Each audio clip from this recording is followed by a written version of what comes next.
Hello friends, study with BS classes में आपका बहुत बहुत स्वागत है। आज हम विक्टोरिया कला, जिसे आधुनिक कला भी कहते हैं, उसके बारे में जानेंगे और इसके आगे की चीज़ों को हम देखेंगे। तो विक्टोरिया कला भारतीय और पश्चिमी वास्तुकला का समन्वय कहलाती है ना। भारतीय और पश्चिमी जो वास्तुकला होती है उसका समन्वय कहलाती है। पश्चिमी सभ्यता की जो वास्तुकला होती है, इसमें जो भवन बने होते हैं वो टेरेसदार बने होते हैं ना। स्तंभों और टेरेसदार भवन से निर्माण होता है। टेरेसदार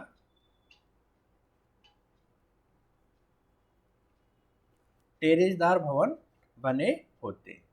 और विक्टोरिया जो आधुनिक कला होती है, इसका प्रमुख वास्तुकार एडवर्ड लुटियन एडवर्ड बेकर और लुटियन को माना जाता है। लुटियन ने इंडिया गेट का आविष्कार किया था 1931 में। ठीक है, कैसे भवन बनाए जाते हैं? टेरेसदार भवन बनाए जाते हैं। टेरेसदार भवन बनाए जाते हैं। ठीक है।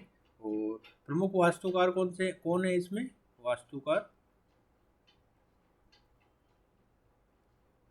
वास्तुकार है लुटियन, है ना, लुटियन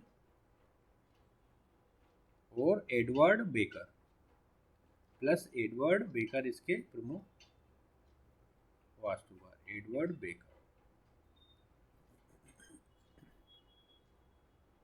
ठीक है। जो लुटियन साहब है, इनने क्या करा था? इनने इंडिया गेट का निर्माण किया था। इंडिया गेट बनाया था इन्होंने, जो नई दिल्ली में है। 1931 में ये बनकर कंप्लीट हुआ था। क्यों बना था इंडिया गेट? इंडिया गेट बना था प्रथम विश्व युद्ध और अफगान युद्ध में जो शहीद हुए थे उसकी याद में इंडिया गेट का निर्माण किया गया था। नेक्स्ट आता है हमारा gateway of India. Gateway of India, gateway of India. ठीक है, इसका निर्माण किसने किया था? इसका निर्माण किया था जॉर्ज विंटेज ने।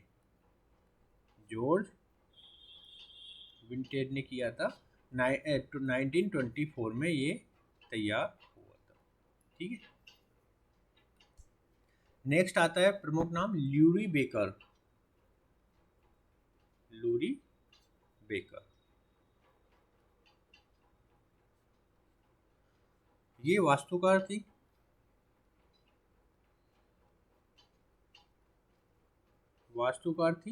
तथा इन्हें गरीबों की वास्तुशिल्पी भी कहा जाता है ना। गरीबों की वास्तुशिल्पी भी कहा जाता है। इन्होंने भवनों को कैसे बनाया था? पर्यावरण अनुकूल, मतलब पर्यावरण का ध्यान रखते हुए भवनों के निर्माण पर इन्होंने बल दिया था। मतलब खिड़कियाँ कैसे रखनी है, इन्वायरमेंटली फ्रेंडली कैसे जो बिल्डिंग्स है उनको बनाया जाए, पर्यावरण अनुकूल, पर्यावरण अनुकूल कैसे बनाया जाए। ठीक है। तो ये हो गया हमारा विक्टोरिया कला या आधुनिक कला। अब हम देखेंगे स्तंभ कला के बारे में। स्तंभ कला के बारे में जानेंगे। ठीक है, तो सबसे पहले हम देखेंगे मौर्य साम्राज्य के अंतर्गत अशोक ने स्तंभों का निर्माण कराया था, है ना, सम्राट अशोक ने। तो अशोक के स्तंभों के बारे में जानते हैं।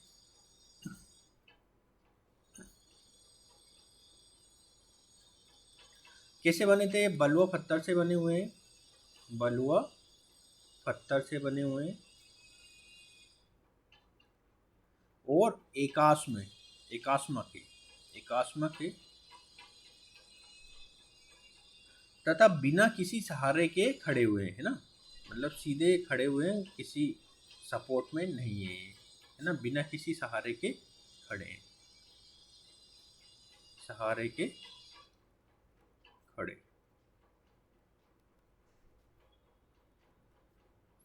है ना।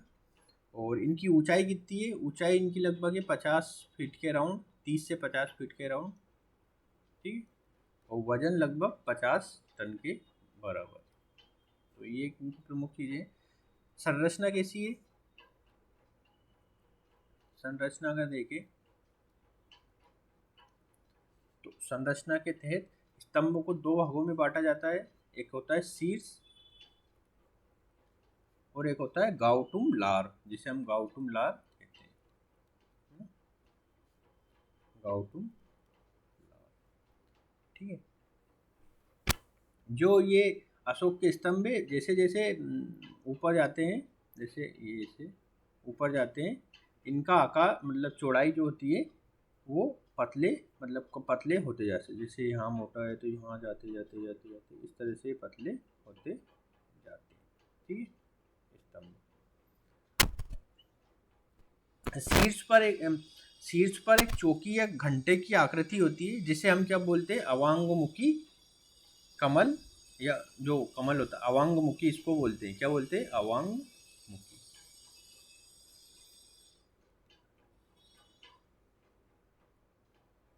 चौकी के शीर्ष पर पशु आकृतियां होती है ना, शीर्ष पर पशु आकृतियां पाई जाती है।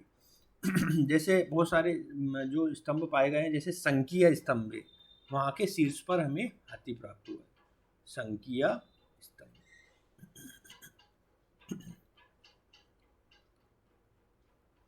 संकीय जो स्तंभ है उस पे हमके उसके शीर्ष पर हाथी है। लोरिया नंदनगढ़, लोरिया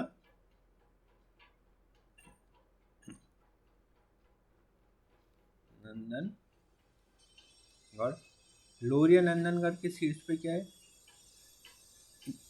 ना, इसके शीर्ष पर शेर बना हुआ है। रामपुरवा स्तंभ, रामपुरवा,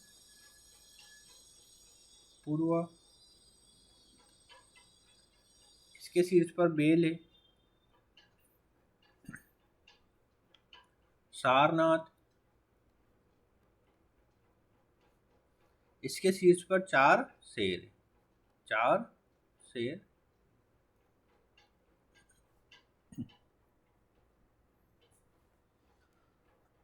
अब हम थोड़ा सा सारनाथ स्तंभ के बारे में जानेंगे कि इसके बारे में क्या है, सारनाथ स्तंभ।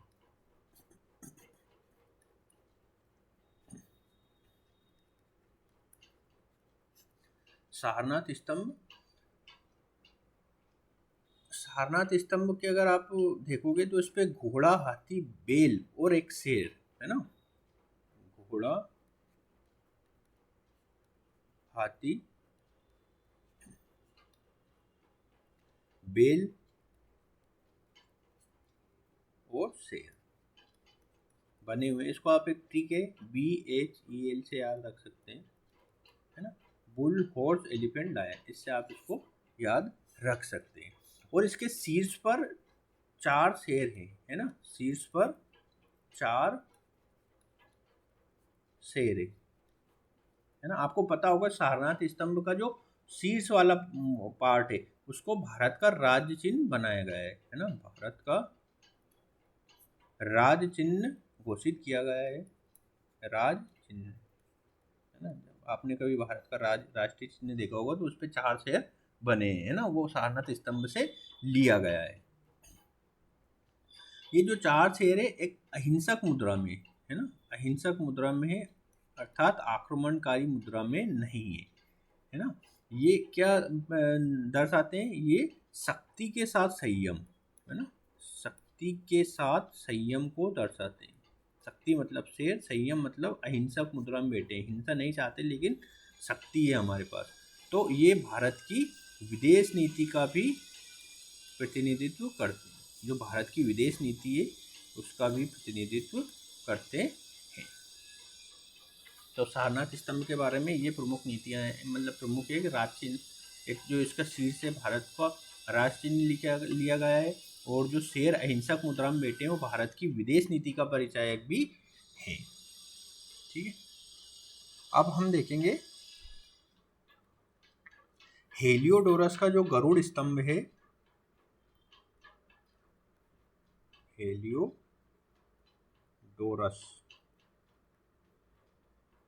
हेलियोडोरस का गरुड़ स्तंभ कहाँ है, ये है विदिशा में, गरुड़ स्तंभ, विदिशा मध्य प्रदेश की एक जगह है, मध्य प्रदेश का एक जिला है गरुड़ स्तंभ। ठीक, तो यहाँ पे ये है हेलियोडोरस कौन था, ये इंडो ग्रीक राजदूत था, इंडो ग्रीक राजदूत था, जो कहाँ आया था, ये विदिशा में शुंग वंश के शासक, है ना, भागभद्र के दरबार में आया था, है ना, शुंग वंश के शासक भागभद्र के दरबार में आया था। ठीक है। और भागवत धर्म के सम्मान में इस स्तंभ का निर्माण किया गया है। भागवत धर्म के सम्मान में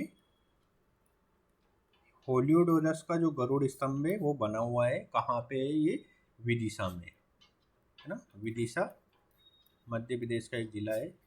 तो ये यहाँ पे भागवत धर्म के सम्मान में ये बनाया गया है। अब एक विवाद बना रहता है कि जो अशोक के स्तंभ हैं, अशोक के स्तंभ और जो ईरान के शासकों ने जो स्तंभ बनाए थे, ऐसा कहा जाता है कि अशोक के स्तंभ जो बनाया अशोक ने वो उनकी प्रतिकृति है। किनके? ईरान के शासकों के जो स्तंभ है वो।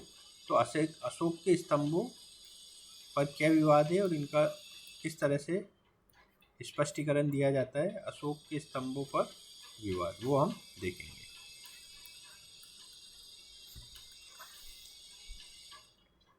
है ना। मतलब ऐसा कहा जाता है कि ईरान के स्तंभों की नकल कहा जाता है, लेकिन हम इनके स्पष्टीकरण को देखेंगे। पहला देखेंगे, पहला क्या है? अशोक के स्तंभ एकाश में, है ना। इसका हम देखते हैं कि विवाद क्या है और इसका क्या समाधान है। अशोक के स्तंभ क्या है? यहाँ लिख लेते हैं अशोक, ठीक है। और यहाँ लिख लेते हैं ईरानी शासकों के, है ना, ईरानी शासकों के स्तंभ, ठीक है। अब इनका स्पष्टीकरण हम देखते चलेंगे ऐसे करके, ठीक है। पहला देखते हैं, जो अशोक के स्तंभ हैं वो एकास्मक है ना, मतलब एक ही पत्थर से बने हुए हैं। जबकि ईरानी स्तंभों कई टुकड़ों को जोड़कर बनाया गया है ना, कई टुकड़ों को जोड़कर बनाया गया, ठीक। तो इससे ये सिद्ध होता है कि जो अशोक ने स्तंभ बनाए वो अपने खुद के थे, ऐसी कोई उनकी नकल नहीं थी ईरानी शासकों के कई टुकड़ों से। दूसरा, अशोक के स्तंभ बिना किसी सहारे के खुले आकाश के नीचे है ना, खुले आकाश के नीचे बिना किसी सहारे के बने हुए हैं, है ना, बिना किसी सहारे के।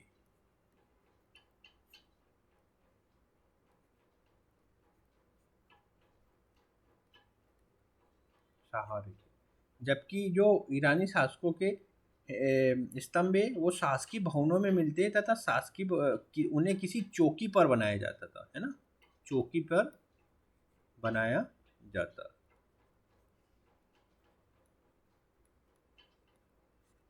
है ना, चौकी रहती थी उस पर बनाया जाता है। तीसरा क्या है? तीसरा है कि जो अशोक के स्तंभ है वो नीचे से ऊपर जाते वक्त तो पतले होते गए हैं, है ना, नीचे से ऊपर,